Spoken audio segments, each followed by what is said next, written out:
Le 11 septembre 1949. Pour pouvoir aimer totalement ton prochain, reconnais-moi en chacun. C'est bien difficile de te reconnaître en certains, toi qui es charité véritable, fidèle, constante, toi qui es vérité, toi qui es justice, miséricorde, patience, tempérance, toutes les vertus, absolument toutes. C'est vrai, trop de personnes, même apparemment chrétiennes, sont à l'opposé, en tout ou partiellement, de ce que je suis. Mais toi, efforce-toi de me reconnaître en chacun. Cela demande un acte de foi qui puisse susciter en toi un acte d'amour pour ceux qui, vraiment, ne le méritent pas. Aime-moi dans leur âme. L'âme vient de Dieu, par conséquent de moi.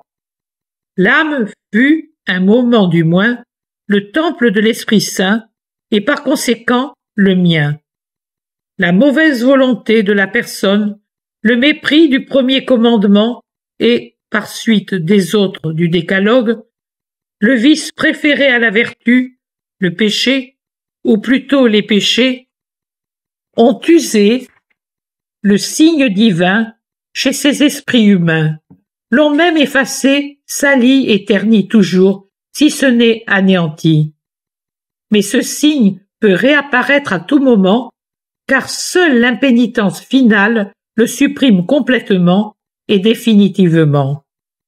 Alors, Jésus ne se trouve plus dans cette âme, et ce, pour l'éternité. Mais comment faire croire que tu te trouves dans ces personnes, dans certaines personnes, quand on les voit commettre des actes que tu condamnes, et que toi, qui es sainteté parfaite en tant que Jésus, sainteté infinie en tant que Verbe, tu n'aurais jamais fait lorsque tu étais le Verbe incarné et que tu habitais parmi nous? Il me répond, « Tu es pourtant capable de croire que je suis sous les apparences d'un peu de farine, réduite à une fine hostie avec tout mon corps, mon sang, mon âme et ma divinité. Par conséquent, crois pareillement que je me cache sous la matière imparfaite d'un grand nombre. En certains, je suis comme dans un tombeau. Je suis mort en eux, en attendant de ressusciter au moindre mouvement de repentance et d'amour de leur part. En d'autres, je suis caché comme le Saint-Sacrement qui se trouve dans les temples mais qu'on ne voit pas, dissimulé comme il l'est derrière le voile, l'or et la pierre du tabernacle dans le métal du ciboire, lui-même voilé. Mais je suis là, prêt à apparaître et à me donner si la personne, fidèle et prêtre tout à la fois, commence le rite de la communion avec son Jésus par un amour qui repousse tous les obstacles matériels qui me cachent et me séparent de l'homme, m'empêchant de m'unir à lui et de vivre en lui, à sa place, afin que sa vie à lui soit sainte. En d'autres encore, je me tiens comme un soleil pendant une saison instable.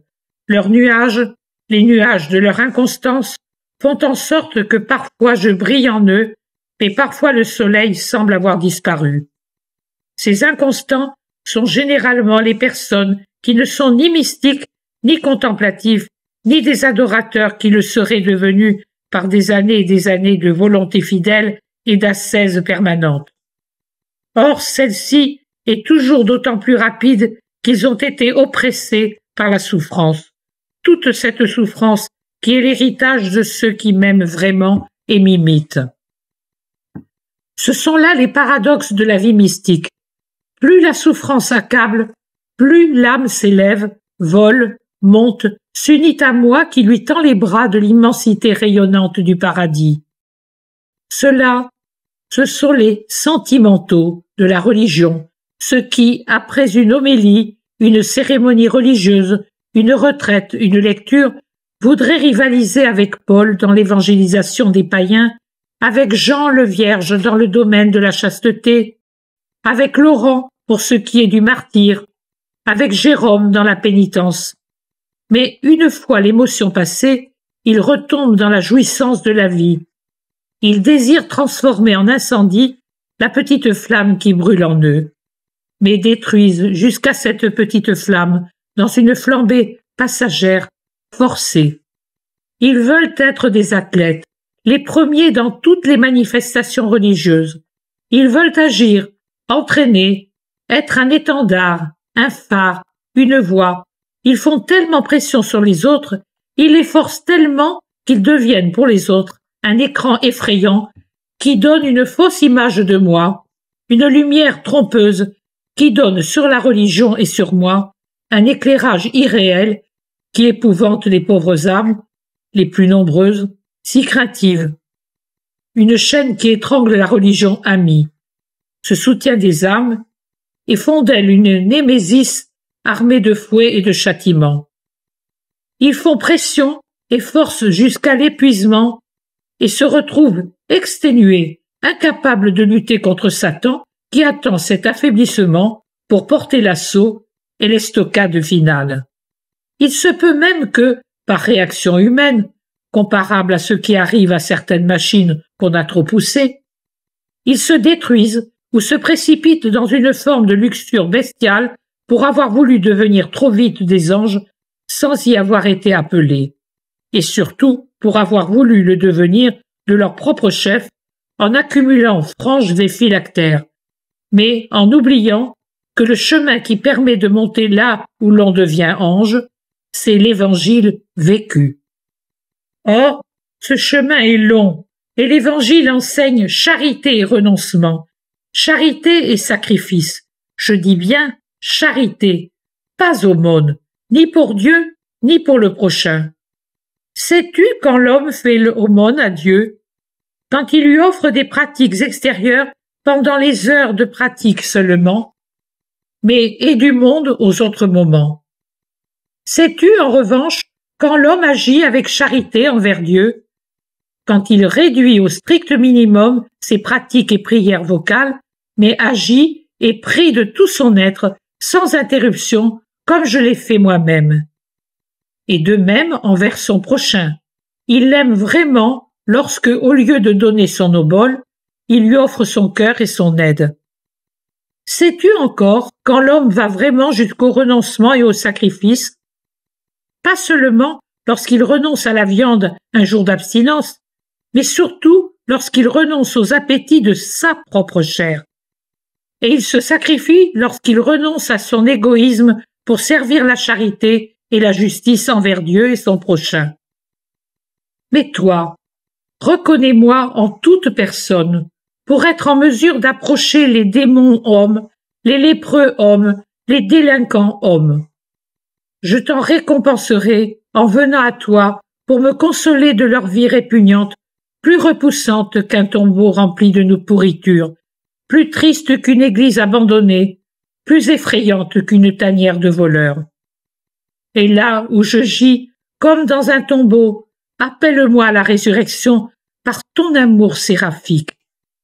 Là où je suis caché dans un ciboire oublié, rappelle aux négligents d'honorer l'hôte qui s'y cache, et fais-le avec un amour intrépide.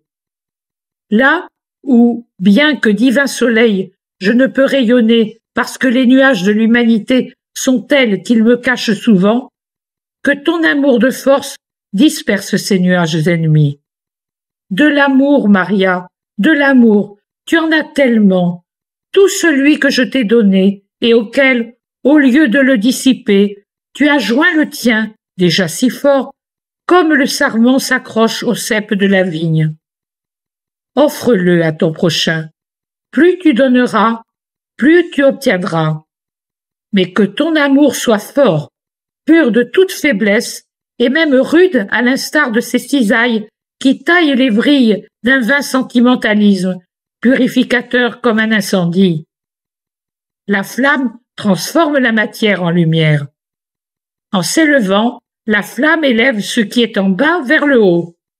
Elle donne voix et chaleur jusqu'aux choses sans voix et sans chaleur.